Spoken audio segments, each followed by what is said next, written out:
In the rugged outskirts of Montana's Bitterroot Valley, Lieutenant Alex Morgan's steady hands guided her German shepherds through their morning training routine with practiced precision. The decorated K9 combat unit veteran had returned from Afghanistan to train search and rescue dogs in peaceful solitude.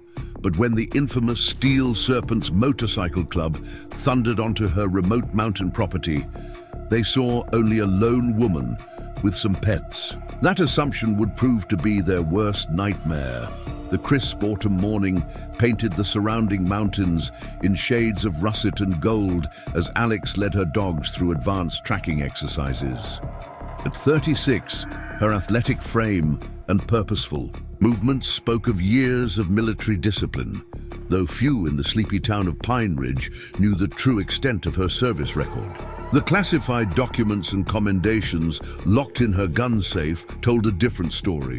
One of midnight raids, enemy compounds, and lives saved by the extraordinary bond between handler and dog. Shadow and Wraith, her two Belgian Malinois, moved with fluid grace through the training course she'd constructed behind her cabin. Their muscular forms barely disturbed the morning mist as they executed complex commands through hand signals alone. These weren't ordinary service dogs. They were veterans themselves, having served multiple combat tours alongside Alex in some of the most dangerous regions of Afghanistan. Now they helped her train other dogs for civilian search and rescue operations, though they maintained the razor-sharp skills that had once made them the elite of military K9 units. The distant sound of motorcycles echoed off the mountain walls, carried by the morning breeze. Shadow's ears pricked forward, his posture shifting subtly from training mode to alert status. Alex noted the change immediately. Her own senses, honed by years of combat operations, registering the approaching threat before any visible signs appeared.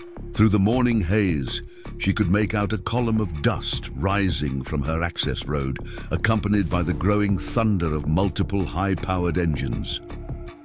The dogs moved to flank her automatically, a formation they'd practiced countless times, in far more hostile environments. Alex kept her expression neutral as she counted the approaching motorcycles. At least 15 bikes, their chrome glinting in the early light. Their riders handled their machines with the kind of precision that spoke of experience, not weekend warriors out for a joyride. The skull and serpent patches on their leather cuts marked them as members of the Steel Serpents MC, a gang that had been expanding aggressively across the Northwest. Sheriff Cooper had warned her about them 3 days ago, stopping by under the pretense of checking on her search and rescue certification courses. They've taken control of 3 towns in Idaho already, he'd said quietly, watching Shadow and Wraith go through their pacing exercises. Protection rackets, drug running, worse. Word is they're looking to establish routes through the mountain. Passes! His eyes had drifted to her military service photos on the wall, particularly the one showing her K9 unit in full tactical gear. Might be we'll need your particular expertise soon. Alex had simply nodded, continuing her work with the dogs while absorbing the information. That evening, she'd opened her gun safe and checked her equipment, gear that went far beyond what a civilian dog trainer would need. Her custom Sig Sauer P320, modified with a suppressor-ready barrel and enhanced trigger, still felt perfectly balanced in her hands. The tactical gear, night vision equipment, and specialized K9 combat harnesses were all maintained and ready, old habits from her military days that had never quite faded. Through the morning mist, Alex watched 2 riders break from the main group, taking positions that would flank her training yard. Their movements were coordinated but obvious, nothing like the sophisticated tactics she'd encountered during her tours of duty. She noted their weapons, sidearms poorly concealed under leather jackets, possibly a sawed-off shotgun in one. Of the saddlebags, the leader, a tall man with a silver death's head ring and elaborate snake tattoos crawling up his neck, guided his bike directly toward her. Alex adjusted her stance slightly, a subtle shift that wouldn't be noticeable to untrained observers, but positioned her for optimal response if needed. Shadow and Wraith remained perfectly still beside her, their training allowing them to maintain complete discipline despite the intrusion. These weren't ordinary dogs that would bark at strangers. They were combat-tested operators who knew the difference between a nuisance and a threat, and exactly how to respond to each. The weight of her concealed shoulder holster was reassuring, though she hoped she wouldn't need it. Violence had a way of complicating things, especially here in Pine Ridge, where everyone knew everyone else's business. The dogs' tactical harnesses, designed to look like ordinary training gear to civilians, contained features that would surprise anyone who thought they were dealing with simple pets. Ceramic plates, quick-release mechanisms, and attachment points for specialized equipment, all carefully disguised as normal canine training tools. Her father's words echoed in her mind as she watched the bikers approach. Master Sergeant James Morgan had been one of the Army's pioneering canine trainers, developing protocols that would later become standard for military working dogs. The bond between handler and dog isn't just about commands, he told her during her early training days. It's about trust, instinct, and reading each other's energy. In combat, that bond can mean the difference between life and death. Those lessons had saved her life more times than she could count during her years with the K9 Special Operations Unit. The classified missions, the midnight raids, the lives saved and lost, all had reinforced her father's teachings about the extraordinary capabilities of well-trained dogs and the handlers who worked with them. Now, watching the Steel Serpents surround her training yard, Alex felt Shadow and Wraith respond to her subtle changes in energy, their muscles tensing imperceptibly as they read her body language. The morning sun caught the silver pendant at her throat, a small set of canine handler's wings her father had given her upon completing her military training. That day had sparked their first real disagreement, though not for the reasons most would expect. "If you're going to work with combat dogs," James Morgan had said, his weathered face stern beneath his campaign hat, "you'd better be damn sure you understand what you're really training them for." He hadn't tried to stop her from joining the military K9 program, hadn't played the overprotective father. Instead, he'd intensified her training, pushing both her and her dogs harder than ever before. The techniques he'd developed during his years with Special Forces K9 units took on new meaning as she prepared for combat deployment. Inside her cabin, secured in a hidden compartment behind her military shadows box, was her father's leather-bound training journal. Its pages contained advanced handling techniques and combat protocols that went far beyond anything taught in standard military courses. Alex gentled Shadow with a barely perceptible hand signal as the lead biker killed his engine. At her gate, the sudden silence seemed more threatening than the thunderous approach had been. The others formed a loose semicircle behind him, their bikes idling with predatory rumbles. Alex maintained her position, carefully chosen to give her tactical advantages if things went wrong. The dogs remained perfectly still, their stillness more unnerving than any display of aggression would have been. The dogs' discipline was remarkable, a testament to thousands of hours of training and real-world experience. In Afghanistan, they'd learned to maintain absolute silence and stillness during operations where the slightest sound could mean death. Now they use those same skills in search and rescue operations, but the combat training remained, ready to be activated with a single command. The bikers, trying to look threatening with their leather cuts and visible weapons, had no idea they were being assessed by some of the most highly trained combat dogs in the world. Movement on the ridge above. Her north training area caught Alex's attention. Two more riders had taken up positions overlooking her property, trying to be subtle about their surveillance. Amateur work compared to the Taliban observers she'd dealt with during her deployments, but still a clear threat. She kept her expression neutral, drawing on the same calm she'd maintained during countless combat operations. Position 3, she reminded herself, one of her father's tactical principles, keeping her body at an angle that appeared casual but provided quick access to weapons while maintaining maximum visibility of potential threats. Pine Ridge locals knew Alex Morgan as the quiet veteran who'd returned home 6 months ago to establish a K9 training facility in her late father's mountain property.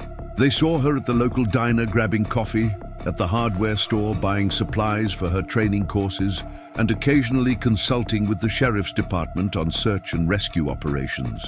Her German Shepherds and Belgian Malinois drew admiring glances at the farmers' market, where their impeccable behavior impressed tourists and residents alike. The mountain facility she'd built specialized in training service dogs and providing advanced certification courses for law enforcement K9 units. Local deputies spoke highly of her methods, though few understood the depth of expertise behind her seemingly simple training techniques.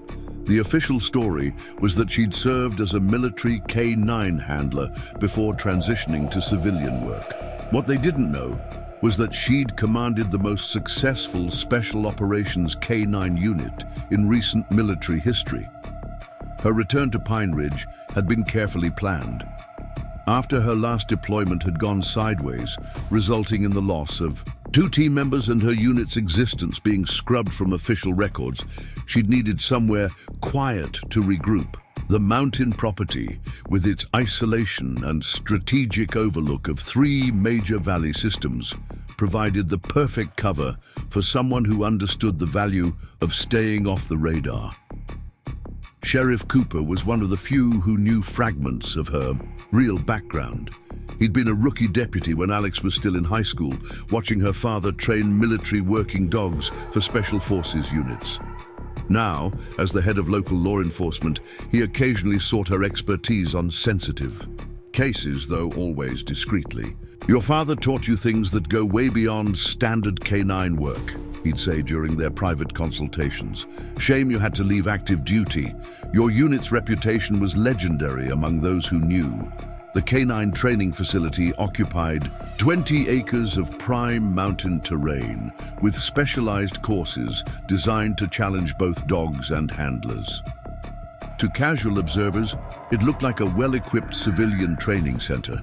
Hidden beneath the professional facade were elements that would raise questions if anyone looked too closely. Reinforced underground kennels that could double as secure rooms, backup power systems more sophisticated than any civilian facility would need, and training areas that could quickly convert to defensive positions. Alex's daily routine was carefully crafted to maintain her cover as a civilian trainer.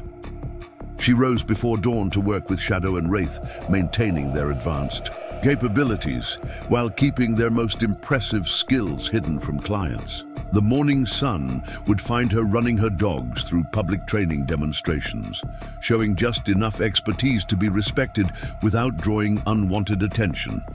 The facility's client list was impressive, but not suspicious. Local law, enforcement, search and rescue teams, and civilian service dog handlers. What nobody realized was that some of these clients were former operators themselves, using the training sessions as cover for maintaining their own specialized skills. The K9 facility had become an unofficial gathering point for veterans who understood the value of staying sharp while appearing ordinary.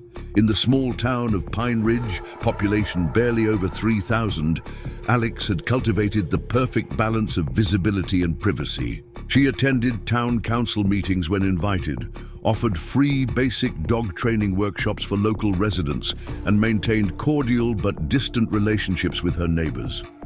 The town saw what it expected to see: a decorated veteran who'd chosen a quiet life training dogs in her hometown. Her German Shepherd Shadow had been with her through 2 combat tours before being officially retired. To the public, he was simply an exceptionally well-trained service dog. In reality, he was a veteran of dozens of classified operations, capable of tasks that would seem impossible to civilian dog handlers. His partner, the Belgian Malinois Wraith, had joined their unit later, but proved equally exceptional.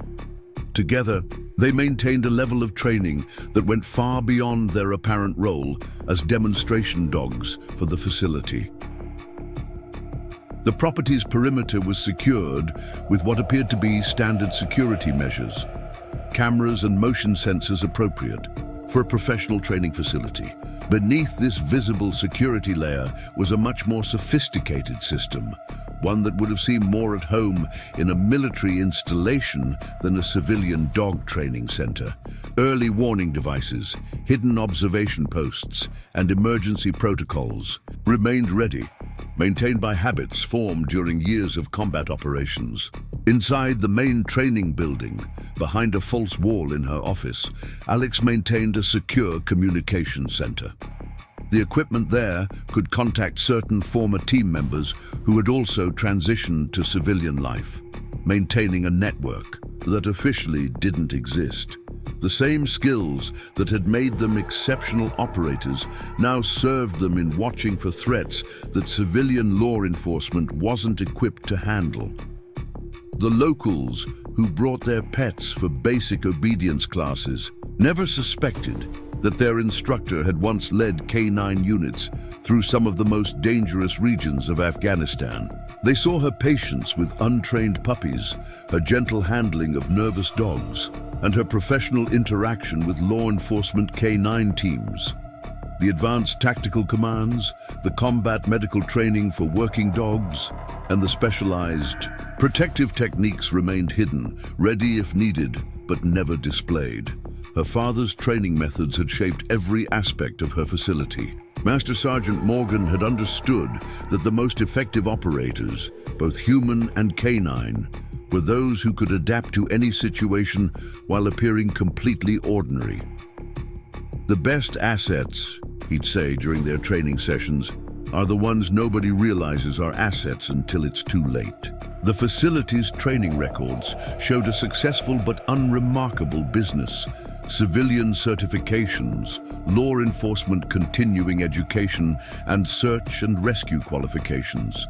The real records, encrypted and secured in hidden servers, told a different story.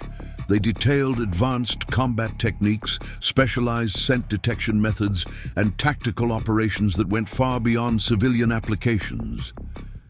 In town, Alex maintained the precise balance needed to avoid drawing attention.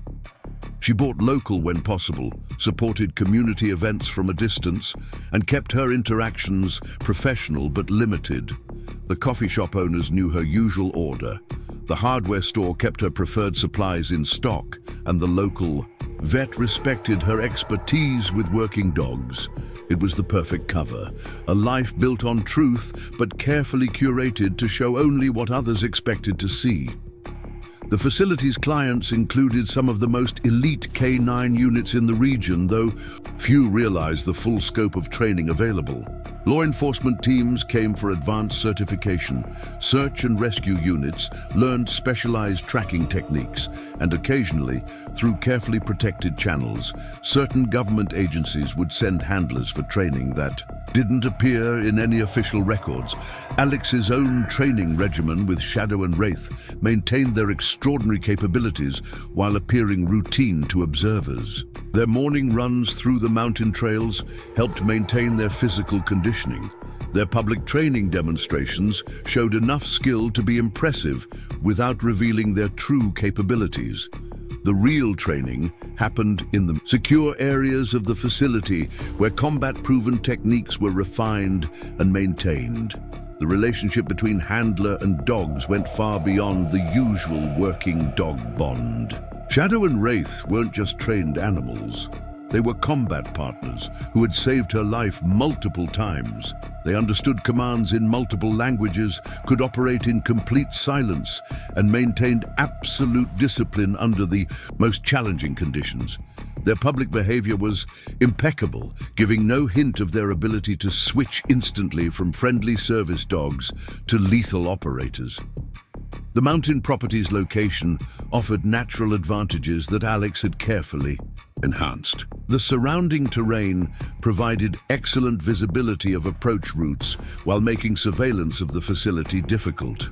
The training areas were positioned to take advantage of natural features, creating defensible positions that appeared to be simply well-designed training zones. Years of tactical experience had guided every aspect of the facility's layout, though its defensive capabilities remained hidden beneath its professional appearance. The lead biker, the one with the snake tattoos, dismounted with practiced smoothness, his movements suggesting military background, though his swagger spoke of years spent intimidating civilians rather than maintaining discipline. "Morning, ma'am," he called out, his voice carrying a hint of artificial courtesy that set both dogs' ears twitching. "Name's Marcus Viper Reese. Wondering if we might have a word about your property." Alex noted how his two flanking riders kept their engines running, positioned for quick response while trying to appear casual. Shadow and Wraith remained motionless beside her, their stillness unnatural to anyone familiar with dogs' normal behavior.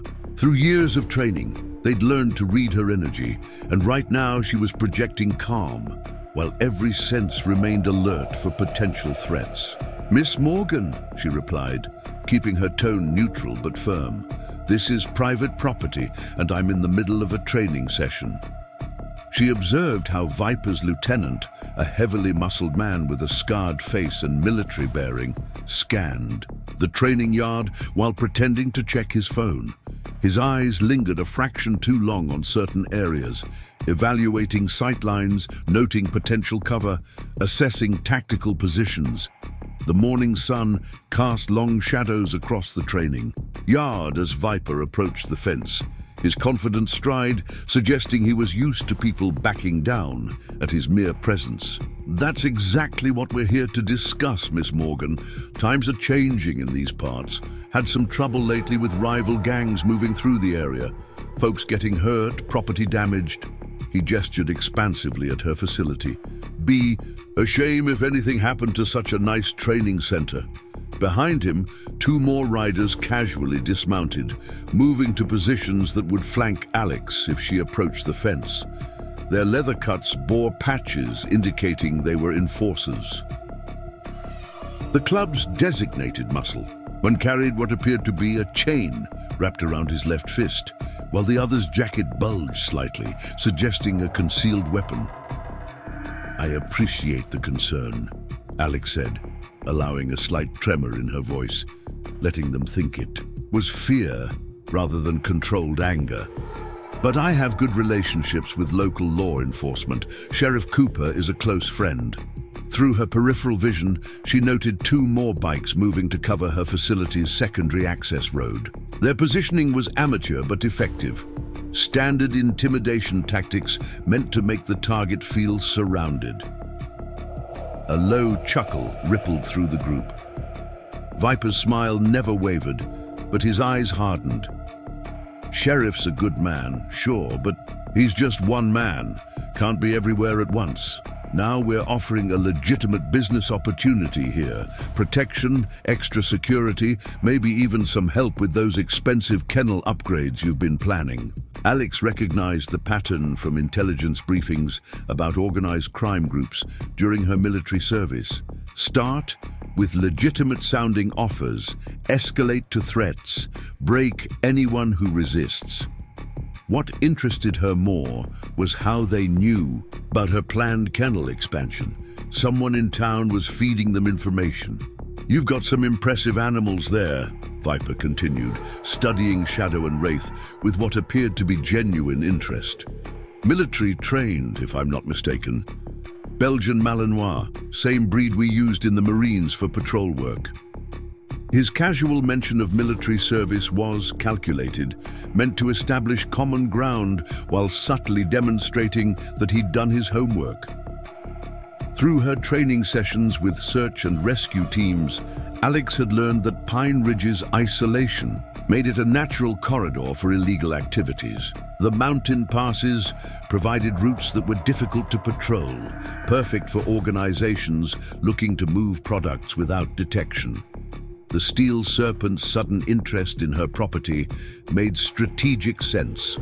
Her facility overlooked 3 of the most accessible mountain passes in the region. I see one of your hands did some damage to the training equipment over there, Viper said smoothly, pointing to an obstacle course section that Alex had deliberately left partially disassembled. As part surveillance blind, good help's hard to find these days. Our associates could fix that right up. Just need to discuss some monthly considerations. The scarred lieutenant, Viper had called him Razor, suddenly straightened, his hand moving subtly toward his jacket. Alex tracked his eyeline to movement in the brush near her western fence line. Right on schedule, her maintenance worker Miguel was exactly where she'd asked him to be, making just enough noise to draw attention while staying hidden. "Looks like you've got company," Viper said softly. "Friend of yours?" His tone suggested he already knew the answer, another indication that they'd been watching her facility. Alex felt Shadow and Wraith's muscles tense slightly, responding to the shift in her energy while maintaining their perfectly still posture. "Just my groundskeeper checking the fencing," Alex replied, though she knew they wouldn't believe it. The paranoia of criminal organizations was a tool she'd used before, during her military operations. Let them think they'd spotted her backup, make them wonder what else they might have missed. Storm clouds were gathering over the mountain peaks, promising afternoon rain. The weather change would affect visibility, scent conditions, and sound. Travel, all factors that Alex automatically calculated from years of operational experience. She noticed how the bikers' positions had shifted subtly, adapting to the changing light conditions. More evidence of military background, at least, among the leadership. "Tell you what," Viper said, his tone shifting to something harder. "We'll give you some time to think about our offer. Say 24 hours. But just so you understand the situation clearly." He nodded to one of his enforcers who produced a smartphone and pulled up a video. Alex felt her jaw tighten as she recognized the footage. Security camera feed from the local supply store showing her buying equipment yesterday. Then another clip of her truck parked outside the veterinary clinic. A third of her talking with Sheriff Cooper at the diner. "Lot of accidents can happen at a dog training facility," Viper continued pleasantly. "Equipment failures, spooked animals, fires. Be a shame if anything happened to such a capable trainer working all alone up here." He keyed his bike back to life, the morning sun catching his silver death's head ring.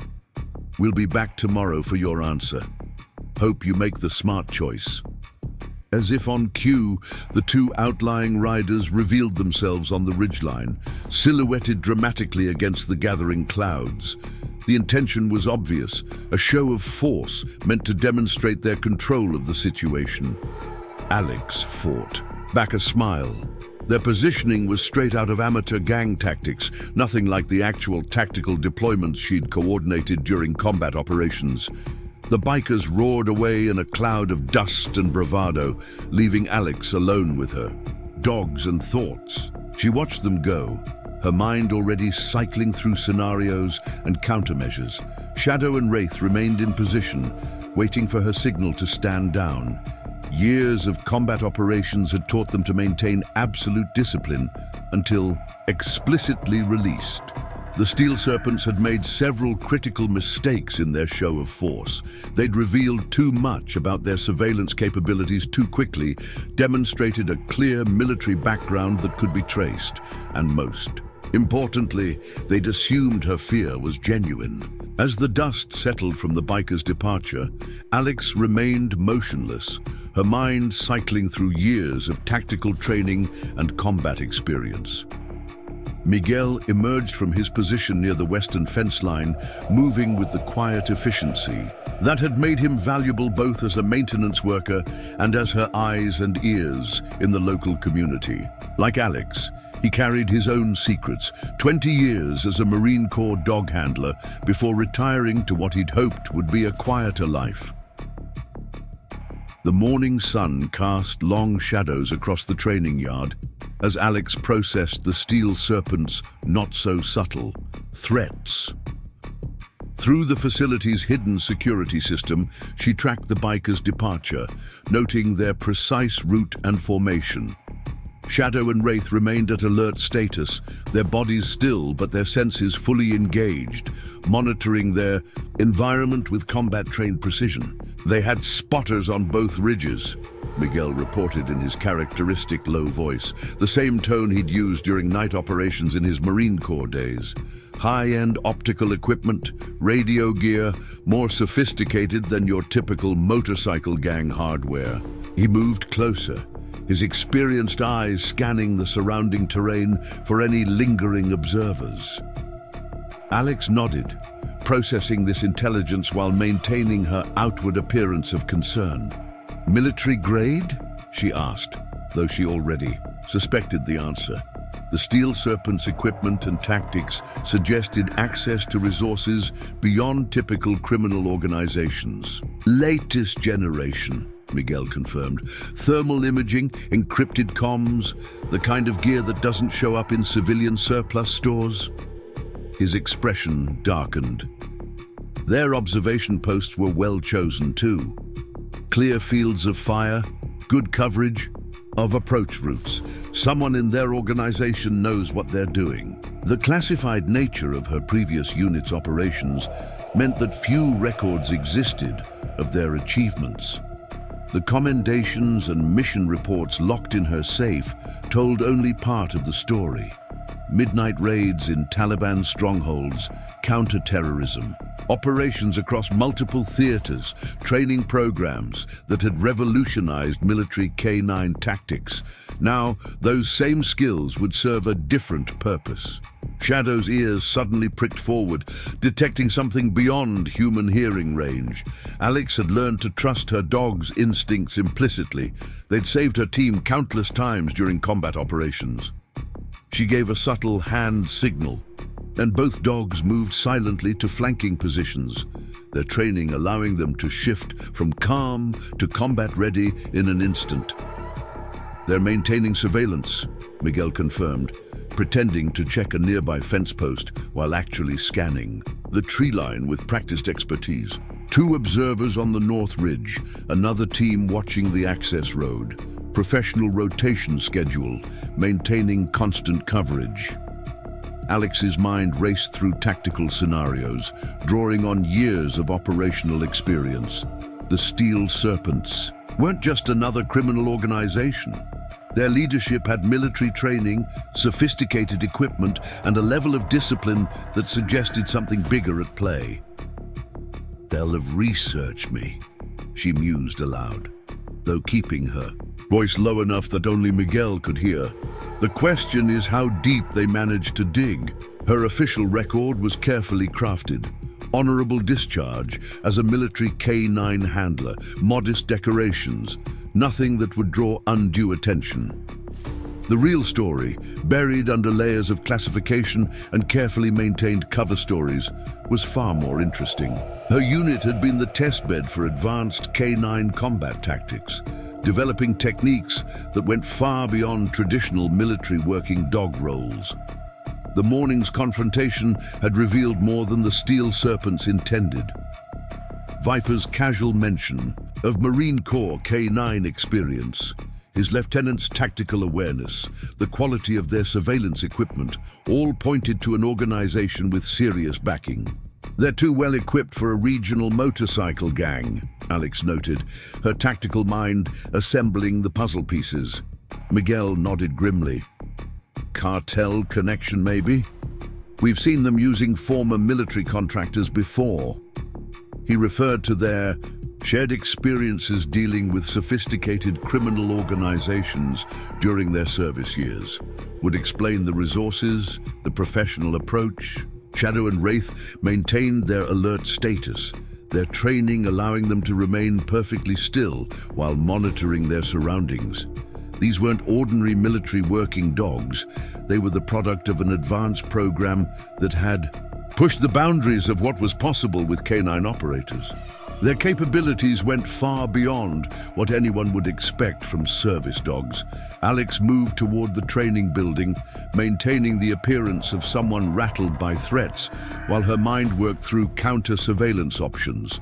The facility's hidden security systems were already tracking the Steel Serpents observers, gathering intelligence that would prove useful later. "They'll expect me to go to the sheriff," she said quietly, knowing Miguel would understand the implications. "Standard intimidation tactics," he agreed. "They showed their surveillance footage to demonstrate that legal channels won't help. They want you isolated, paranoid." His expression showed the recognition of patterns they'd both seen before in various combat zones. "Break the target's support network, then move in for the kill." The dog's advanced training had included counter-surveillance, operations. They could detect and track observers while appearing to be engaged in normal training activities. Alex gave another subtle hand signal, and both dogs began a series of seemingly routine exercises that actually allowed them to sweep the perimeter for additional threats. Her father's voice echoed in her memory from those intense training sessions years ago. "The best canine operators aren't just fighters, they're problem solvers. The dog's natural abilities combined with advanced training create something most people can't even imagine." Those lessons had shaped her entire approach to canine operations, leading to innovations that had changed how military working dogs were utilized in combat situations. Inside the main training building, behind the false wall in her office, the secure communication system held contacts that few people knew existed. Former team members, now scattered across the country in various civilian roles, maintained a network of mutual support. Some had taken similar covers: training facilities, security consultants, private contractors. All remained ready to assist if needed. "They made a fundamental mistake," Alex said, watching Shadow and Wraith complete their surveillance pattern without appearing to do anything unusual. "They've planned this whole operation assuming I'm exactly what I appear to be, a civilian trainer who can be frightened into submission." The Steel Serpents' show of force had revealed more than just their military connections. Their choice of her facility as a target, the quality of their intelligence about her operations, the sophisticated surveillance, all suggested this was part of something larger than a simple protection racket. Moving to her office, Alex activated the hidden security protocols that would make it appear she was making nervous phone calls while actually initiating a more sophisticated response. Across the country, former members of her unit would receive coded messages they hadn't seen in years. A network of specialists, informants and operators who understood the true capabilities of advanced K9 units was about to reactivate. "They want to play psychological warfare," Alex murmured, her fingers flying across a concealed keyboard as she set multiple plans in motion. Shadow and Wraith watched from their positions, their stillness masking their readiness to shift from training mode to combat operations in an instant. "Let's show them what real psychological warfare looks like." The classified training techniques developed by her unit had gone far beyond standard military working dog protocols.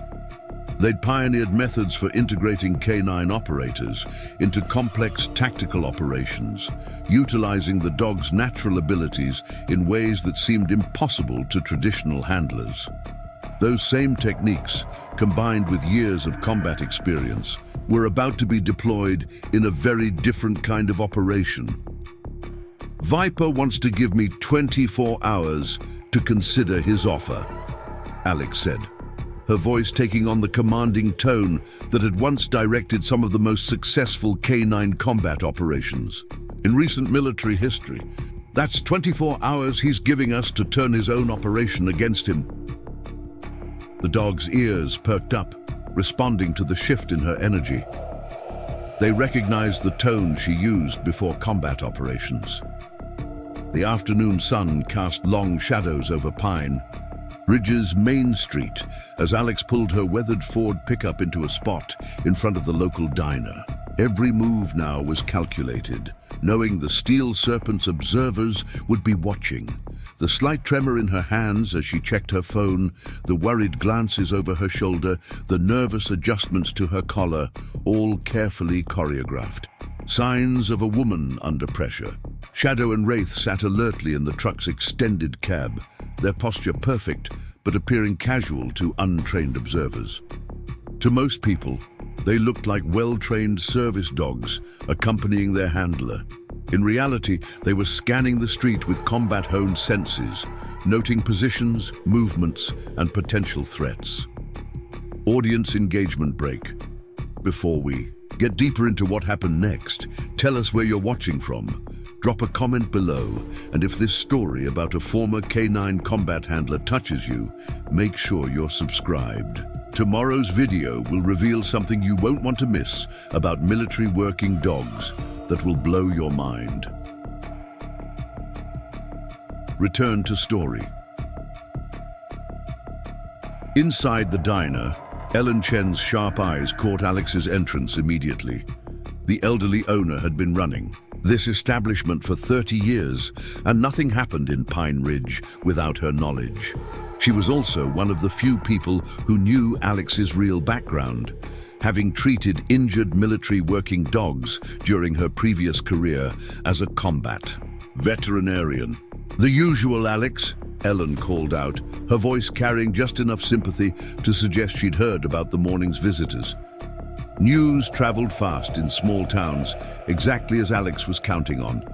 She noticed 2 Steel Serpents members watching from their motorcycles across the street, trying to appear casual while maintaining surveillance. "Just coffee today, Ellen?" Alex's voice wavered slightly, another performance for their audience. She took a seat at the counter, positioning herself so the bikers could see her through the window but not read her lips. Ellen placed a steaming cup in front of her, then bent down, pretending to wipe the counter. "3 more of them at the gas station," she murmured. "Been asking questions about property owners, access roads, trying to sound casual, but they're about as subtle as a bull in a china shop." Ellen's military background showed in her precise observations and tactical awareness, skills that hadn't faded despite years of civilian life. Alex nodded almost imperceptibly, adding this information to her mental map of the Steel Serpents. Movements. Viper was thorough. She'd give him that. He was building a complete profile of the town's vulnerabilities before making his big push.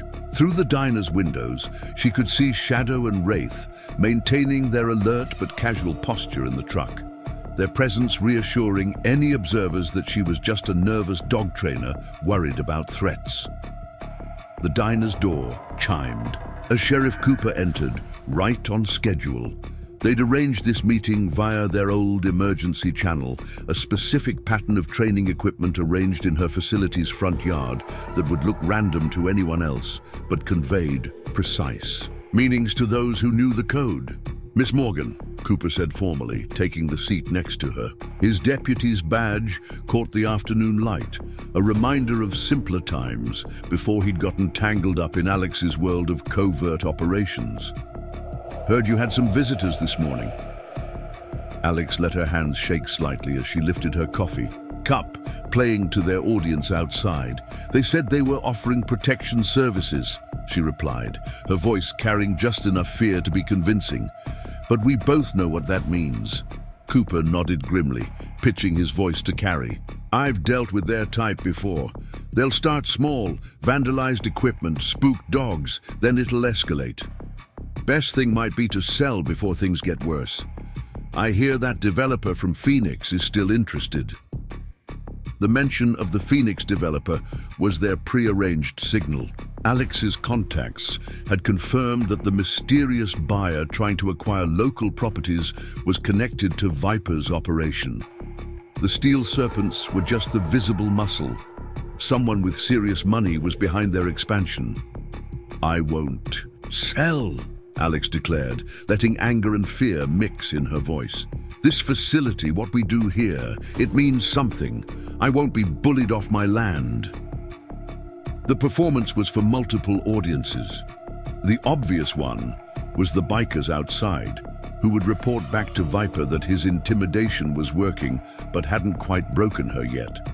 The second audience was the other diner patrons, whose sympathetic glances confirmed they'd spread the word about the brave but frightened dog trainer standing up to the motorcycle gang.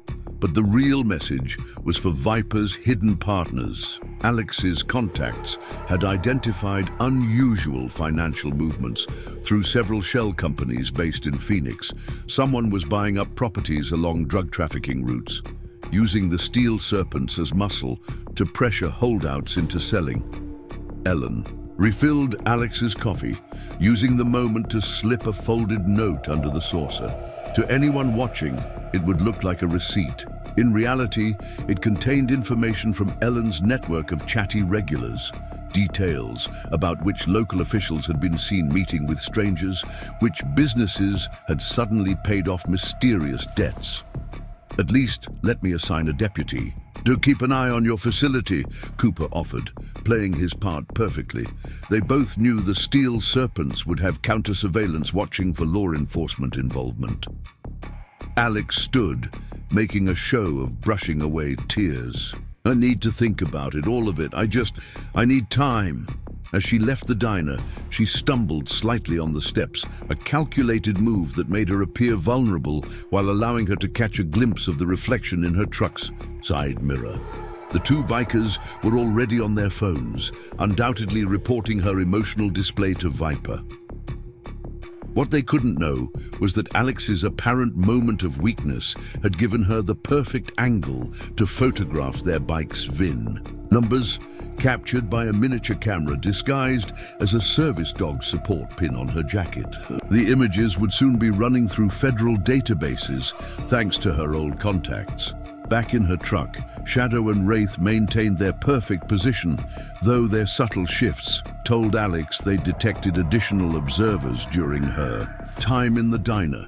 She allowed herself a small smile as she drove toward the supply store, the next act in her carefully choreographed play. Viper thought he was watching a frightened dog trainer slowly breaking under pressure. He had no idea he was actually watching a master tactician setting up her prey. The real performance would begin tonight, after dark, when Alex would show Viper's people exactly what it felt like to be the ones under surveillance. But first, she had a few more scenes to play out in town, a few more threads to weave in her web of counterintelligence. Each move was calculated, each apparent sign of weakness designed to draw the Steel Serpents deeper into a trap they wouldn't see until it was too late. "Easy, boys," she murmured to her dogs as they passed another pair of watching bikers. Shadow and Wraith remained perfectly still, but she could feel their tactical awareness, their combat-trained senses, noting every detail of their observers. These weren't just service dogs playing a role, they were combat veterans executing a complex operation. Every bit as professional as their handler, the Steel Serpents were about to learn a harsh lesson about underestimating their targets. They thought they were dealing with a civilian dog trainer who could be intimidated into submission. Instead, they'd stumbled into an operation planned by someone who had spent years conducting complex tactical missions with some of the most highly trained K9 units in military history. The hunters were about to become the hunted, and they wouldn't even realize it until Alex's trap was fully sprung.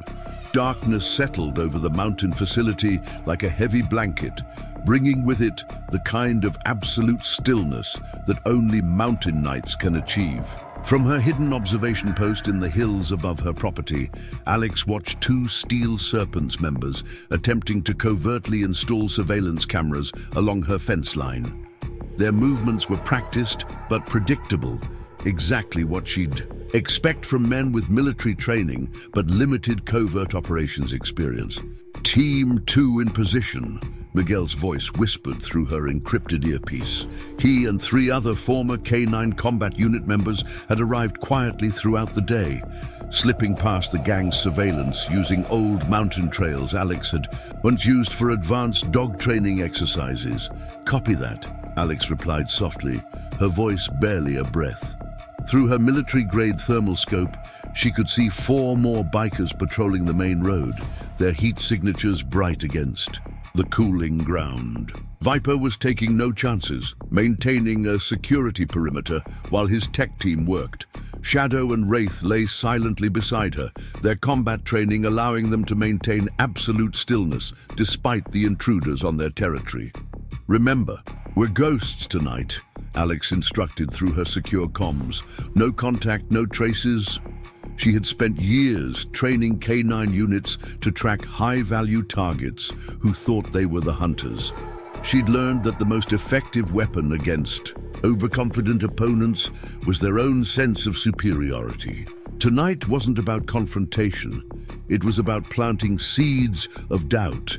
The 2 bikers installing cameras finished their work and began packing their gear, completely unaware that Alex's team had already compromised their equipment. A simple signal interceptor would feed the cameras false footage, showing them exactly what Alex wanted them to see. "Package is ready," came another whisper through her earpiece. This was Jake, former NSA analyst and the K9 unit's technical expert.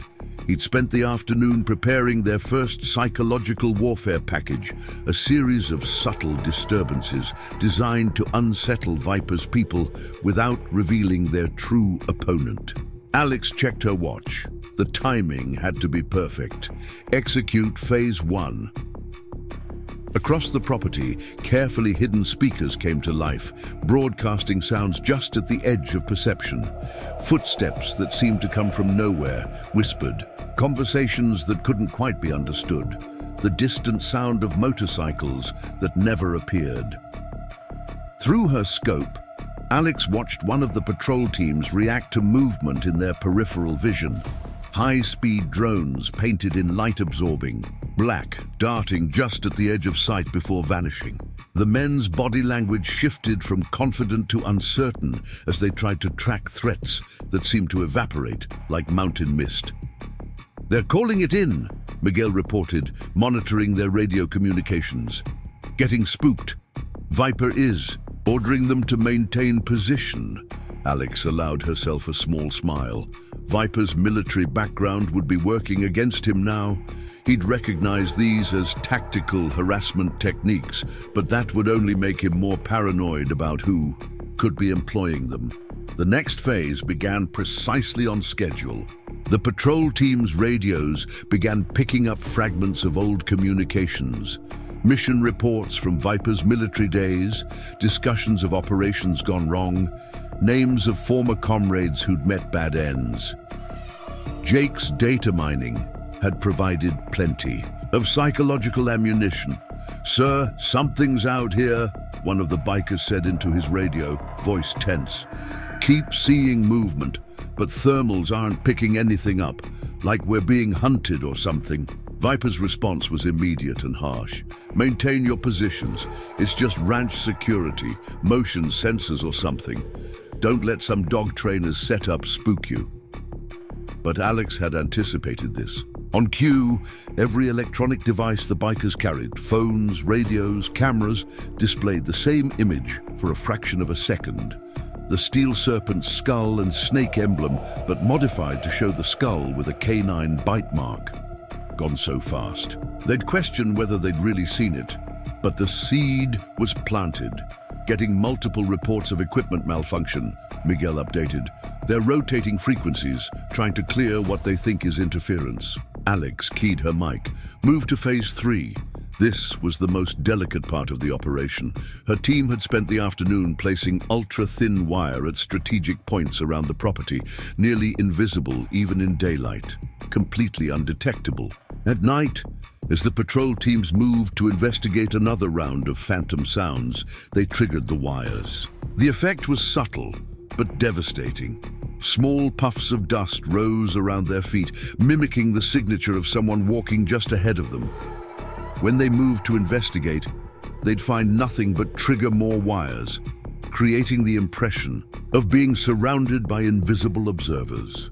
Through her scope, Alex watched the psychological pressure build. These were trained men, used to being the predators, now experiencing what it felt like to be prey.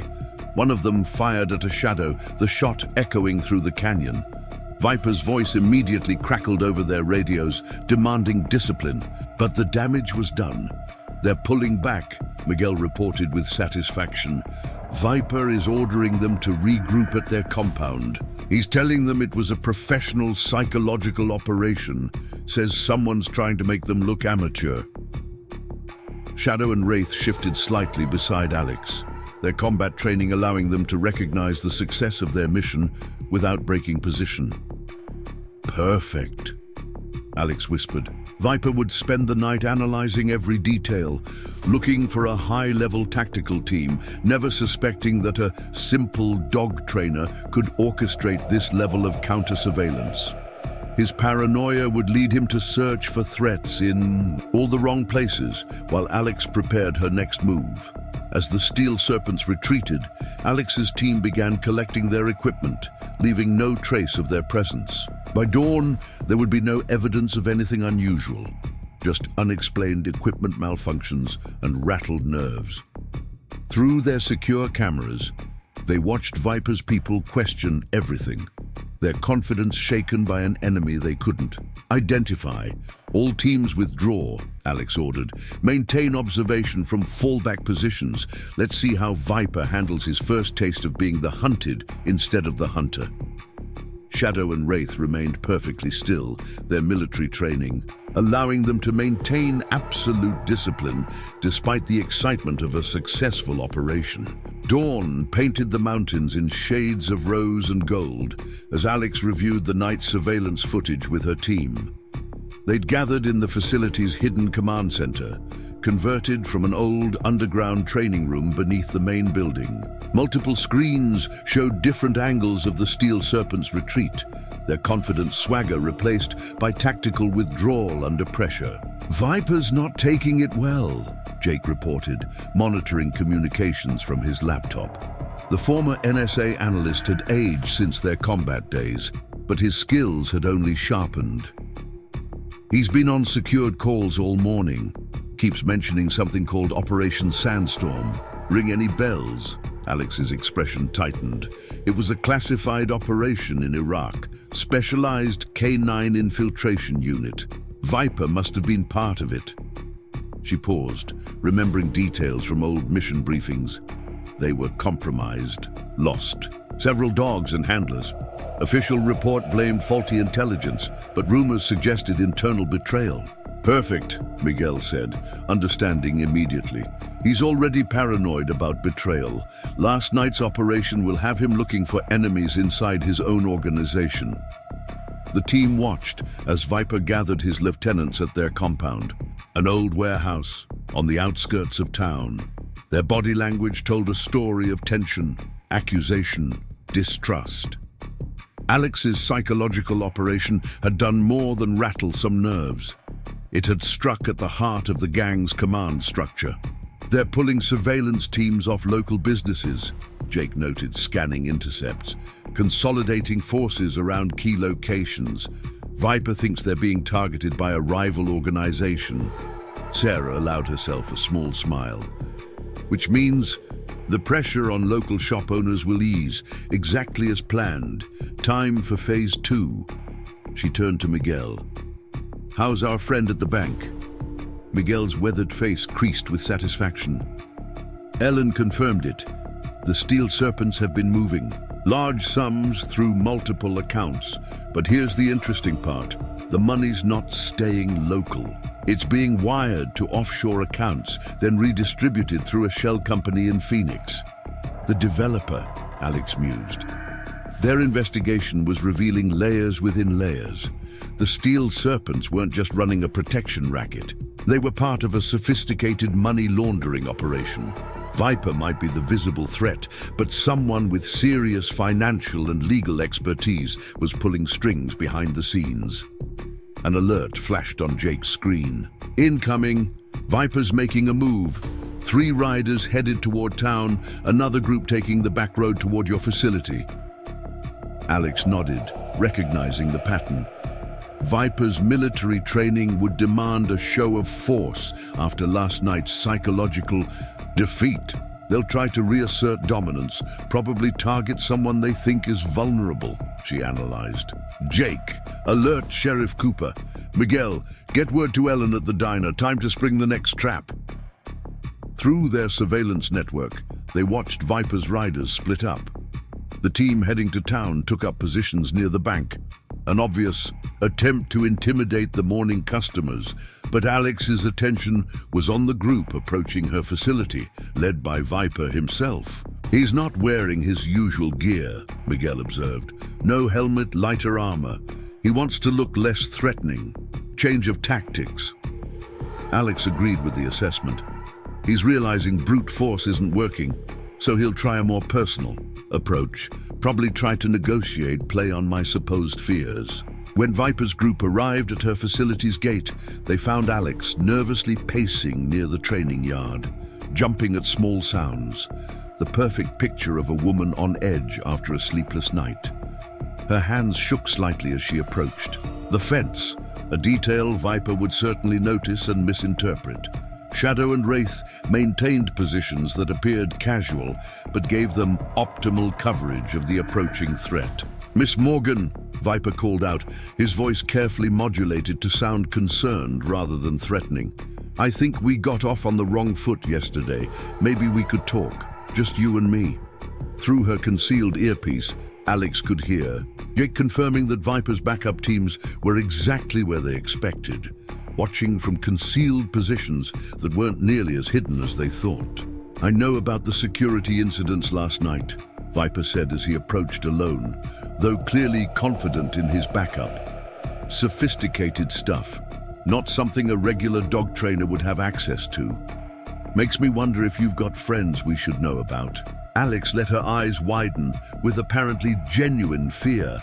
"I don't know what you're talking about. There were noises, some lights. I thought maybe coyotes or—" "Let's not play games," Viper interrupted smoothly. "Someone's taking an interest in our operation. Someone with military-grade equipment and tactical expertise. Now, either you're not who you appear to be, or you've got powerful friends. Either way, there's room for a mutually beneficial arrangement here." Through her earpiece, Alex could hear Jake's analysis of Viper's subtle tells, micro-expressions and vocal patterns indicating increasing stress beneath his confident exterior. Last night's operation had rattled him more than he was letting on. "I'm just a trainer," Alex insisted, her voice trembling. "All I want is to be left alone, to run my facility in peace." Viper's eyes narrowed slightly. "Your facility. Interesting you should mention that. We've been doing some research on your K9 training operations. Seems there are some gaps in your history. Periods where records get surprisingly thin. Almost. Like someone went through and cleaned them up professionally." Alex felt a genuine chill. Viper's resources were better than they'd anticipated. If he was digging into her military background, they needed to accelerate their timeline. "I don't know what you're implying," she began. But Viper cut her off with a raised hand. "Here's what's going to happen," he said, his voice hardening. "You're going to tell us exactly who you've got helping you, or things are going to get very complicated. Not just for you, but for everyone in town who matters to you, starting with Ellen at the diner." Shadow and Wraith tensed imperceptibly, reading the shift in Alex's energy while maintaining their seemingly relaxed posture. It was the opening Alex had been waiting for. Right on cue, her phone buzzed with an incoming text, the signal that everything was in position for their next move. Viper thought he was tightening the noose around his prey, never realizing he was the one being maneuvered into position. "You seem pretty interested in my facility," Alex said, allowing a hint of steel to enter her voice. It was time to start. Shifting the dynamic. Funny thing about training records, they can tell you a lot about a person, like yours, Marcus Viper Reese, or should I say, Staff Sergeant Marcus Reynolds. Viper's confident expression flickered for just a moment. The use of his real name, one he'd buried deep after his dishonorable discharge, was the first crack in his armor. "You've been doing research," He recovered quickly, but Alex could see the calculation in his eyes. "Operation Sandstorm," she said, softly. 3 handlers dead, 2 dogs lost, and millions in specialized K9 equipment missing. Then the unit commander vanishes right before the investigation begins. That's quite a story, Marcus. Shadow and Wraith shifted slightly, responding to the tension while maintaining their cover as ordinary service dogs. The change in Viper was immediate and dramatic. His hand twitched toward his concealed weapon, but Alex's next words froze him. "In place." "I wouldn't," she said calmly. "Your sniper on the ridge, Carlos Martinez, former Force Recon, he's already been neutralized. Professionally, I might add. No permanent damage, but he'll have quite the headache when he wakes up." Through her earpiece, she heard Miguel's quiet confirmation. Their counter-sniper team, comprised of former K9 unit members, had taken position during the night, waiting for this exact moment. "The same goes for Kevin Razor Thompson watching from the barn, and the 2 men you have covering the access road," Alex continued, watching Viper's composure crack further with each name. "It's amazing what you can learn about a person's team when you have access to certain databases," she added. Viper's expression hardened. "Who are you?" The question carried layers of meaning. "Someone who understands the game better than you do," Alex replied. "Your Phoenix connection, the one laundering money through shell companies and pushing for land acquisition. Did they tell you why they really want these mountain properties? Did they explain what makes this particular valley so valuable?" She could see the doubt creeping into Viper's eyes. He was starting to realize he might be a pawn in someone else's game. "The transit routes," he said slowly. "They said it was about controlling access for future development." Alex nodded. "That's in part of it. But did you wonder why they specifically wanted properties along certain mountain passes, routes that just happened to align with known cartel smuggling paths?" Viper's face went blank, his professional mask slipping into place as he processed this new information. "You're suggesting my employers aren't developers," he said carefully. "They're middlemen for a Mexican cartel looking to establish new transportation corridors. You're not expanding territory for a legitimate business operation.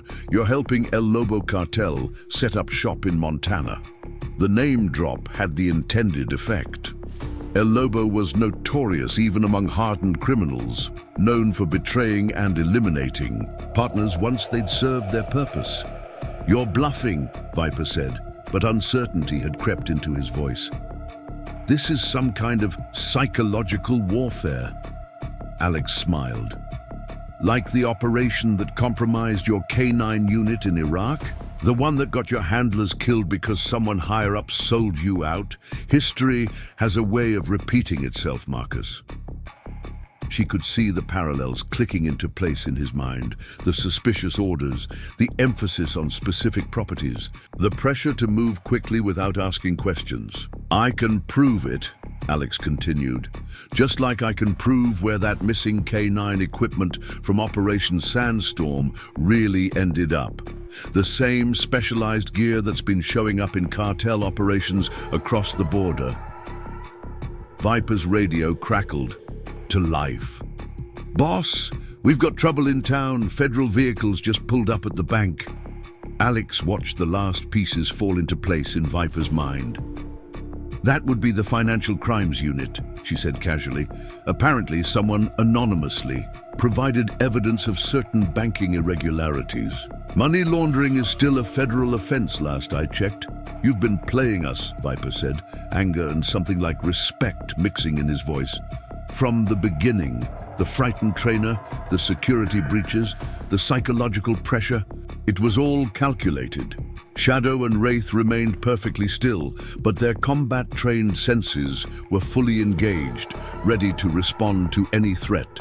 "Consider it a professional courtesy," Alex replied. "I could have just let you walk into the cartel's trap. Instead, I'm giving you a chance to make the smart play." Viper's radio crackled again with more reports of federal agents arriving in town. Alex could see him running scenarios, calculating options, realizing how thoroughly he'd been outmaneuvered. "Here's what's going to happen," Alex said, echoing Viper's earlier threatening tone with deliberate irony. "You're going to pull your people out of Pine Ridge, all of them. You're going to take everything you've learned about your employer's real intentions to the FBI's Organized Crime Task Force. In exchange, certain pieces of evidence about Operation Sandstorm might just disappear." She held his gaze. "Two professionals, acknowledging the reality of the situation. Or you can try to maintain your operation here, in which case that evidence goes public. Your choice, Marcus. But remember, the cartels don't look kindly on operatives who draw federal attention." The distant sound of helicopters drifted through the mountain valley, right on schedule. Alex's old contacts in the DEA had excellent timing. "Time to decide," she said softly. "Are you the hunter here, Marcus, or are you just another target?" Shadow and Wraith remained motionless beside her, their combat-trained stillness more unnerving than any display of aggression. The sound of approaching helicopters grew louder as Viper processed his options. Alex could almost see the tactical calculations running through his mind, weighing loyalty against survival, pride against pragmatism. She'd known men like him during her military days, dangerous but ultimately practical when their own interests were at stake. "Your former special operations," Viper said finally, studying her with new eyes. "K9 combat unit, I'm guessing. There were rumors about an elite team working directly with military dogs. No official confirmation, though." Through her earpiece, she could hear Jake tracking the movement of Viper's remaining men. They were consolidating positions, responding to their leader's subtle hand signals, preparing for either retreat or confrontation. "Official confirmation isn't really our style," Alex replied casually.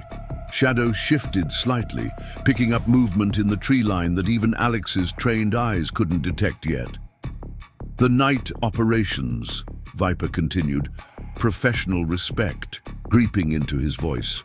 "Those weren't standard counter-surveillance tactics. You were recreating psychological warfare scenarios from classified playbooks. Things only someone with very specific experience would know."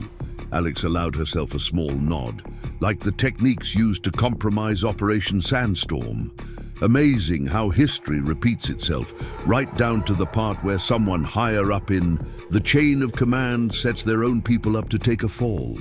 The radio at Viper's hip crackled again. "Boss, FBI setting up roadblocks on the highway. DEA choppers circling the compound. What's the play?" Viper's hand moved to his radio, but he hesitated. Alex could see the moment when the last pieces clicked into place in his mind. The realization that he'd been manipulated not just by her, but by his own employers. "Your Phoenix connections," Alex pressed her advantage. "Did they ever explain why they needed these specific mountain properties? Why they were willing to spend millions on land in a seemingly worthless valley?" "Transit routes and property values," Viper replied, but uncertainty had crept into his voice. "Half right." Alex reached into her jacket, moving slowly to avoid triggering any defensive reactions. She withdrew a satellite photo, one that had taken her team weeks to obtain. Shadow and Wraith tracked her movement perfectly, maintaining their cover while ready to respond to any threat. "This valley isn't just a transit route," she explained, showing him the thermal imaging that revealed a network of underground caves creating natural tunnels through the mountain range. "Perfect for moving goods without detection. Impossible to monitor effectively with standard surveillance methods. They're not just buying properties, they're buying infrastructure for the largest smuggling operation in the Northwest." Alex watched Viper study the photo, his tactical mind processing the implications. And once it's established, they'll need someone to take the fall when the feds eventually catch on. Someone with a history of going rogue, someone whose past makes them the perfect scapegoat. Through her concealed earpiece, Jake's voice provided updates. Federal tactical teams moving into position. They've got the compound surrounded. Viper's lieutenant is trying to delete files, but we've already cloned their systems. Viper's radio crackled with increasing urgency. Reports of federal agents, demands for orders, signs of his carefully constructed operation unraveling. The cartel connection, he said slowly, his voice carrying the weight of realization. You can prove this? Alex met his gaze steadily. The same way I can prove where that tactical K9 equipment from Sandstorm really ended up. Your employers aren't developers. They're middlemen for El Lobo, and they've got a nasty habit of eliminating loose ends. Shadow suddenly turned his head slightly, tracking movement that wasn't yet visible. Alex gave a subtle hand signal, and both dogs shifted position imperceptibly, maintaining their appearance of calm while preparing for potential threats. Through their surveillance network, they could see Viper's remaining teams moving into defensive positions around town, awaiting his orders. Your choice is simple, Alex continued. You can try to maintain loyalty to employers who've already set you up to take the fall, or you can make a deal. Your intelligence on their operation in exchange for certain evidence about Sandstorm disappearing. Viper studied her for a long moment, his military training evident in how he assessed the situation. And your word is good? The question carried layers of meaning. Ask around about our K9 combat unit, Alex replied. We hunt threats, but we also protect assets who cooperate. Your men follow your lead. Give them a chance to land on the right side of this. She could see him processing the options, weighing the evidence against his instincts. Through their communications network, Alex heard confirmation that federal teams were moving into final positions. The operation she'd spent months planning was reaching its critical phase. Everything depended on Viper making the rational choice, though she had contingency plans if he decided to resist. A tense moment passed as Viper weighed his options. Then, with deliberate precision, he removed his weapon and placed it on the ground. Stand down, he ordered into his radio. All units stand down and prepare for federal contact. No resistance. Alex nodded to Miguel, who emerged from concealment. With her other team members, they moved with professional efficiency to secure the area, while Viper issued detailed surrender instructions to his people. Your employers will have contingencies, Alex warned. Once they realize you've flipped, they'll move to contain the situation. Viper's smile was cold. Let them try. They wanted to play psychological warfare. Wait until they see what a betrayed special operations team can do, especially one with nothing left to lose and everything to prove. Through her earpiece, Alex heard confirmation that the Steel Serpents were surrendering across town. Federal agents were moving in, evidence was being secured, and the first phase of her operation was complete. But she knew this was just the beginning. We'll need to move fast, she said, already planning next steps. The cartel will have observers in place. Once they realize their operation is compromised, they'll send cleaners, Viper finished. Professional wetwork teams to eliminate witnesses and evidence. Standard cartel protocol. Shadow and Wraith's ears pricked forward simultaneously, detecting something beyond human hearing range. Alex's team was already moving to secure the facility's perimeter. They had maybe hours before the cartel realized their proxy operation had been compromised. Then we'd better make sure we're ready for them, Alex replied, meeting Viper's gaze. Time to show them what happens when you underestimate a K9 handler and her new friends. The dogs shifted slightly, combat veterans recognizing the tone that preceded serious operations. The real battle was about to begin, and Alex intended to show El Lobo exactly what a truly elite K9 unit could do. The training facility's hidden command center had transformed into an unlikely war room, with Viper and his core team now working alongside Alex's K9 unit veterans. They crowded around screens, showing surveillance feeds and tactical maps, professional rivalries set aside in the face of a common enemy. Shadow and Wraith maintained guard positions, their combat-trained senses monitoring the facility's perimeter while appearing to simply rest. "Cartel's already moving," Jake reported, fingers flying across his keyboard.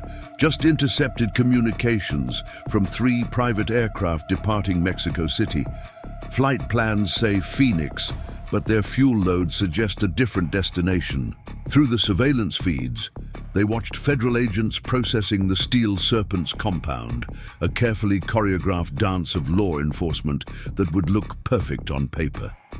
Viper leaned over the analyst's shoulder, studying the data with practiced expertise. "Those aren't their heavy hitters yet. Advanced team, probably intelligence gathering. El Lobo likes to know exactly what they're dealing with before committing serious resources." He spoke from experience, his former military training evident in how he analyzed the incoming threats. "They'll send observers first," Alex agreed, remembering patterns from past operations she'd disrupted during her military service. "Professional surveillance teams to assess the situation, then they'll escalate based on what they find." Shadow's ears suddenly pricked forward, detecting something beyond the facility's walls. Alex gave a subtle hand signal, and Miguel moved to check the perimeter sensors. "Your FBI contacts," Viper said, turning to Alex. "How much do they really know about what's coming?" She maintained her focus on the tactical display while responding. "Enough to maintain the official operation, not enough to compromise our counter-surveillance. Sheriff Cooper is keeping local law enforcement focused on visible security. Makes the cartel think they know where all the pieces are." Miguel entered the command center, his expression grim. "Just heard from our contact at the airfield in Phoenix. Private security company just booked hangar space for 3 helicopters, paid cash. All the paperwork perfectly legitimate." The implications were clear to everyone in the room. "That's their extraction team," Viper said immediately. "They'll set up a forward operating base, prepare for rapid deployment once the wet work teams do their job. Standard cartel protocol when cleaning up compromised operations." Alex nodded, remembering similar patterns from her combat days. "They'll want this to look like a gang war gone wrong, professional hits disguised as local violence." She turned to Jake. "What about our Phoenix friends?" The analyst pulled up financial records on his main screen. "Shell companies are already dissolving, money's being moved through a maze of offshore accounts." His smile held grim satisfaction. "But we got what we needed. First complete paper trail linking them to El Lobo's operation. They'll have a cleanup team for that too," Viper added, his tactical mind mapping out the cartel's likely moves. "Someone to eliminate their white-collar assets before they can talk. Probably already in motion." Shadow and Wraith suddenly turned, their heads in perfect synchronization, tracking movement that wasn't yet visible to human senses. An alert flashed on one of the surveillance monitors. Alex moved closer, studying the feed from a hidden camera on the mountain road. 3 SUVs with Phoenix plates were approaching town, their movements suggesting professional drivers conducting counter-surveillance as they drove. "Right on schedule," Alex murmured. "Advanced teams arriving. Time to give them something to watch." She turned to Viper. "Your men ready for their performance?" He nodded grimly. "They know their parts. We'll make it look good." Frustrated bikers angry about their leader turning on them. Perfect cover for why some of us might resist federal custody. The plan was elaborate but necessary. To sell their deception to the cartel, they needed to maintain certain appearances. Some of Viper's men would appear to reject his surrender, becoming apparent loose ends that would draw the cartel's attention. Meanwhile, the real operation would unfold beneath this carefully constructed surface. Shadow and Wraith moved to flank Alex, their combat training, allowing them to maintain perfect discipline while preparing for serious operations. Ellen called from the diner. Miguel reported. Cartel's local assets are already making moves. Bank managers trying to delete records. County commissioner suddenly scheduled an emergency trip out of state. Alex processed this intelligence. Quickly, let them run. Better to know who they are than tip our hand trying to stop them. Jake, make sure we're tracking their movements. Already on it, the analyst confirmed. Every flight, every bank transfer, every phone call, they're leaving breadcrumbs without realizing it. Through the monitors, they watch the Phoenix SUVs split up, taking different routes through town. Professional tradecraft, establishing surveillance positions while maintaining plausible deniability. They'll take their time, Viper said, studying the vehicle's movements with experienced eyes. El Lobo's cleanup crews are thorough. They'll want to identify every possible loose end before moving. We've probably got 48 hours before they strike. Alex checked her watch, mental gears turning. That works in our favor. Gives us time to position our people, strengthen our defenses without being obvious about it. She turned to Miguel. Get word to our old contacts in Border Patrol. We'll need their help managing the cartel's likely approach routes. The former Marine nodded. Already happening. Called in some favors. They'll have training exercises in key areas, force the cartel's teams to use predictable paths. A new alert drew their attention. One of Viper's former lieutenants, following the plan, was making a show of destroying evidence at the compound, while federal agents conveniently failed to stop him. It would look like a desperate attempt to protect himself, drawing cartel attention away from the real operation. They're watching all of this, Alex said softly, Shadow and Wraith tensing slightly at her tone. Building their tactical picture, based on what we want them to see. The question is, how long before they realize they're looking at a carefully constructed illusion? Viper's expression was grim but determined. Long enough for us to spring the trap? He hesitated, studying Alex, with new intensity. There's something you haven't told us yet, isn't there? Some other card you're holding back. Alex allowed herself a small smile, reaching down to scratch behind Shadow's ears. A gesture that looked casual, but was actually a tactical signal the dog recognized from their combat days. Let's just say, the K9 combat unit never completely disbanded. We just went quiet, waiting for the right moment to take on a bigger target. El Lobo's cleanup operation might be walking into something much larger than they expect. She met Viper's gaze steadily. Federal agencies have limitations, rules of engagement, jurisdictional boundaries, political considerations. We don't. Through their surveillance network, they watch the cartel's advance teams begin establishing their positions around town. Each move was professional, precise, and completely predictable to someone who had spent years studying their tactics. The real question wasn't whether they'd attack, it was whether they'd realize they were being manipulated before it was too late. The K9 unit was shut down because we were too effective, Alex continued, watching Shadow track movement through the facility's walls, too willing to go after bigger targets. So we went private, built our own infrastructure, created our own intelligence network. Pine Ridge isn't just a training facility. It's a message, a demonstration to organizations like El Lobo that they're not the only ones who can operate in the shadows. The tactical display updated as more cartel assets moved into position around town. Alex's forces began implementing their own countermeasures, each move carefully calculated to appear random while actually forming part of a larger strategy. The hunters were about to discover what it felt like to be hunted by those who had mastered both human and canine tactical capabilities. Sunset painted the mountain valley in blood-red hues as Alex watched the Phoenix SUVs establish their surveillance positions around town. Through high-powered optics, she could see their occupants setting up sophisticated observation equipment, completely unaware they were being watched by even more advanced systems. Shadow and Wraith maintained their cover as service dogs, while their combat-trained sensors monitored every movement in their territory. They're good, Viper admitted, studying their deployment pattern through his own scope. Professional spacing, excellent fields of view, multiple escape routes. Exactly how I'd set up if I was running this operation.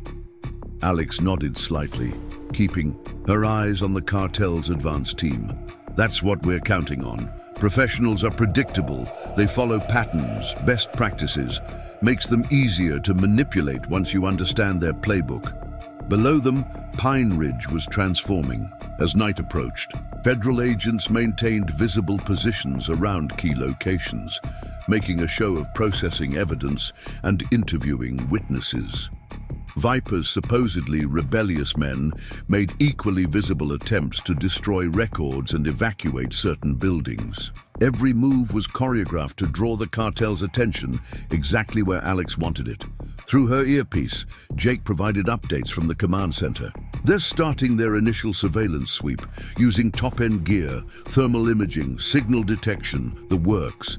Good thing our quantum mesh network is invisible to their systems. The quantum mesh had been Jake's masterpiece, a communication system using principles of quantum entanglement to transmit data in ways impossible to intercept. Your K9 combat unit?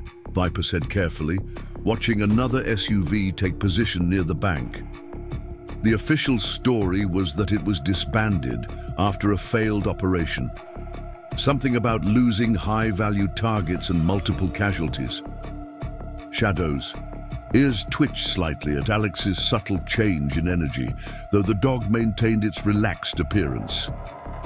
That was the official story, Alex replied, her voice carrying an edge of old pain. Truth is more complicated. We didn't fail, we succeeded too well, started uncovering connections that made certain people uncomfortable. Political figures, business leaders, people above our pay grade. She gave another hand signal, and both dogs shifted positions imperceptibly, maintaining their coverage of the observation post. Same thing happened to my unit after Sandstorm, Viper nodded, understanding. Too many questions about missing equipment, too many powerful people involved. Alex's smile held no warmth. They tried to shut us down, she corrected. What they actually did was give us exactly what we needed, complete deniability and a perfect cover story. A team that officially doesn't exist can operate much more freely. New movement caught their attention as two more cartel vehicles entered town, their driving patterns suggesting experienced operators conducting rolling surveillance.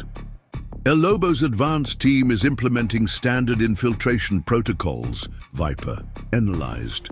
They'll establish a presence that looks legitimate to locals while building their intelligence picture. Let them look, Alex replied softly. Through their secured observation post, they watched the cartel teams begin their systematic survey of Pine Ridge. Each position they took, every pattern they established, had been anticipated and prepared for.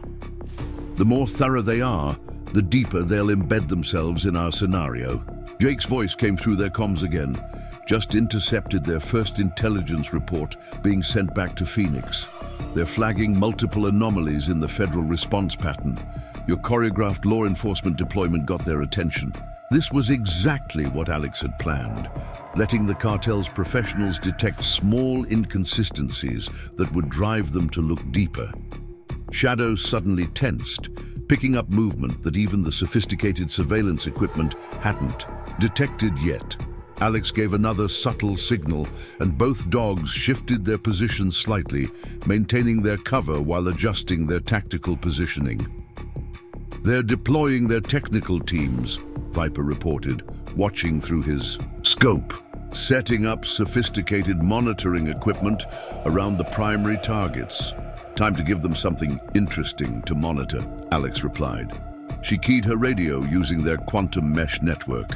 All teams, initiate Protocol 7. Across Pine Ridge, carefully prepared elements of their deception began activating. Each piece was designed to be just unusual enough to draw professional attention without revealing the larger pattern. Their surveillance feeds showed the cartel's advance team reacting to the new data, adjusting their positions and focusing their attention exactly where Alex wanted it. "They're starting to suspect this isn't a typical federal operation," Viper observed. "Their deployment pattern is shifting from observation to aggressive intelligence gathering." "Which means they'll call in their specialist," Alex confirmed. "Through their network, they tracked multiple communications being sent back to El Lobo's command structure. When their advanced team reports sophisticated countermeasures, the cartel will deploy their best tactical analysts. They'll want expert confirmation before committing their wet work teams." Shadow and Wraith maintained their perfect discipline as more cartel assets moved into position around the town. To anyone watching, they appeared to be well-trained service dogs accompanying their handler. In reality, they were combat veterans executing complex tactical protocols, their enhanced capabilities ready to be deployed at a moment's notice. "Your facility's defensive capabilities," Viper said, studying the cartel's deployment through his scope. "They're more sophisticated than anything I've seen outside of military installations. This whole operation, you've been preparing for something like this, haven't you?" Alex gave another subtle hand signal, and both dogs adjusted their positions again, maintaining their coverage as the light conditions changed. "The K9 combat unit was never just about dogs," she replied. "We developed new approaches to integrated operations, combining K9 capabilities with advanced tactical and technical warfare. When they tried to shut us down, we didn't disband. We evolved, started building a network of seemingly ordinary facilities, each capable of becoming a sophisticated operating base when needed. Through their feeds, they watched the cartel's advanced team begin accessing local computer networks, probing for information about the federal operation." Jake's voice came through their comms again. "They're finding our prepared data trails, starting to piece together what they think is the real picture." Alex allowed herself a small smile.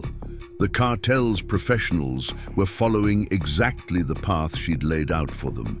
Each anomaly they detect, every pattern they uncover, leads them deeper into our scenario, she explained to Viper. "They'll think they're being clever, penetrating what appears to be a sophisticated federal operation. By the time they realize they're actually walking into something else entirely, it'll be too late to pull back." Shadow's ears suddenly pricked forward, detecting movement beyond their immediate perimeter. Alex gave another hand signal, and both dogs shifted their positions slightly, adjusting their tactical coverage while maintaining their appearance as service animals. Through their surveillance network, they watched more cartel assets arriving in town, each team taking up positions that had been carefully prepared for them. "El Lobo's response pattern is accelerating," Viper noted, his military experience evident in his analysis. "They're committing significant resources based on their advanced team's initial reports. That level of escalation suggests they're taking this very seriously." Alex nodded, watching another surveillance team establish position near the diner. "Good. The more resources they commit, the harder it will be for them to disengage when they finally realize what they're dealing with."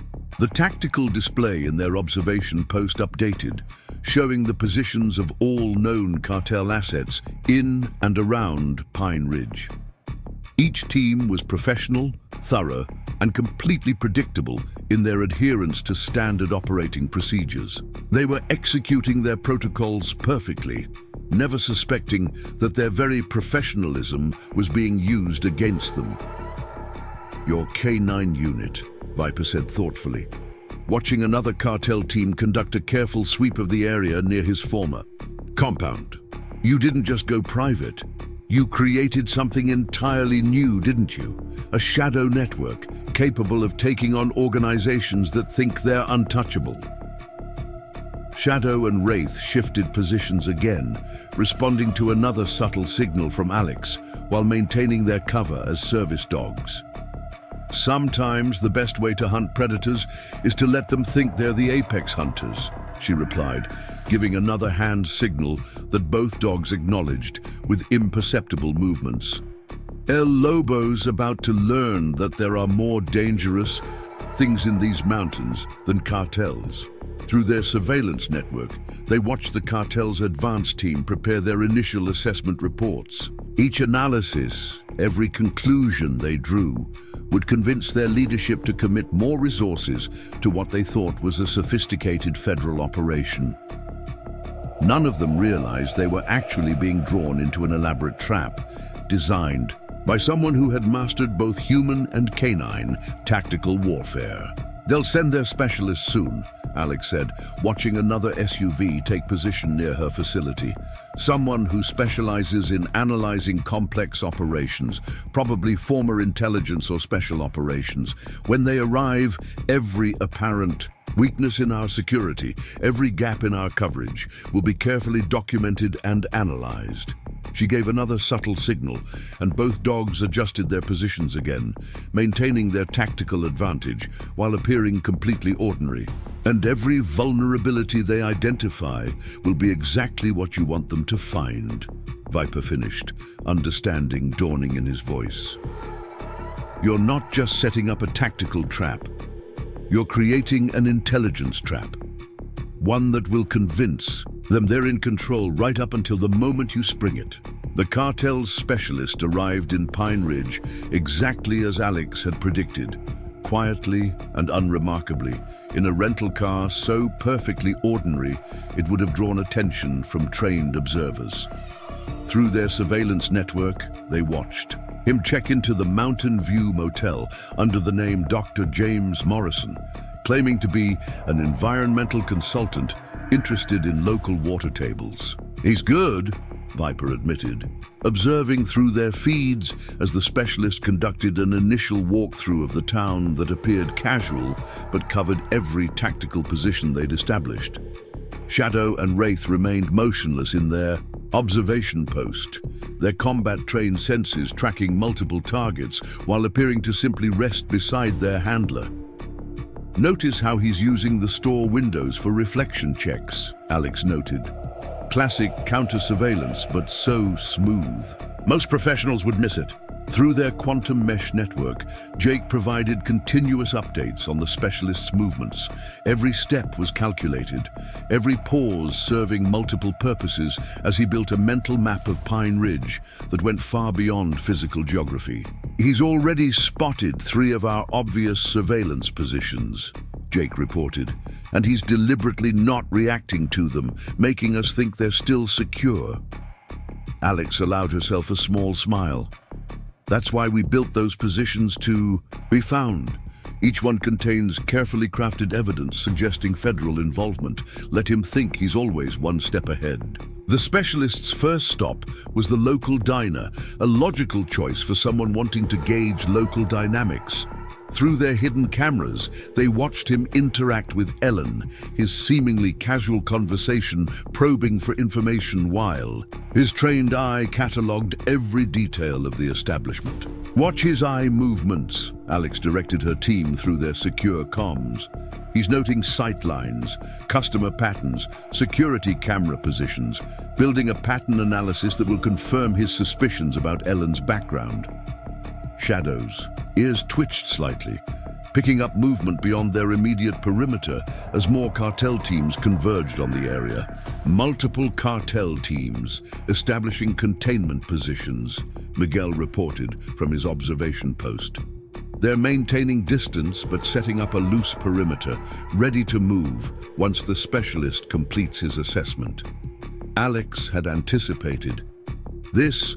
The specialist's reputation meant his analysis would determine the cartel's response. The more professional and sophisticated he judged the opposition to be, the more resources El Lobo would commit to the operation. Through their feeds, they watched the specialist make his way methodically through town, his investigation a masterclass in counterintelligence. He noted the federal agents' patrol patterns, Viper's men's movements, the positioning of local law enforcement, building a complete picture of what he thought was happening. He's paying particular attention to your facility, Jake reported, running deep background checks on the property history. satellite imagery analysis, power consumption patterns, looking for signs of hidden operations or covert activities. Alex gave another subtle hand signal, and both dogs shifted positions imperceptibly, maintaining their tactical coverage while appearing to simply adjust their rest positions. "And finding exactly what we want him to find," she confirmed. "Enough. Irregularities to suggest something bigger, but not enough to reveal the true scope. The perfect puzzle for someone of his expertise to solve." Shadow suddenly tensed, detecting movement that even their sophisticated surveillance equipment hadn't picked up yet. Alex gave another hand signal, and both dogs adjusted their positions again, maintaining their cover while optimizing their tactical positioning. The specialist's next move was subtle but significant.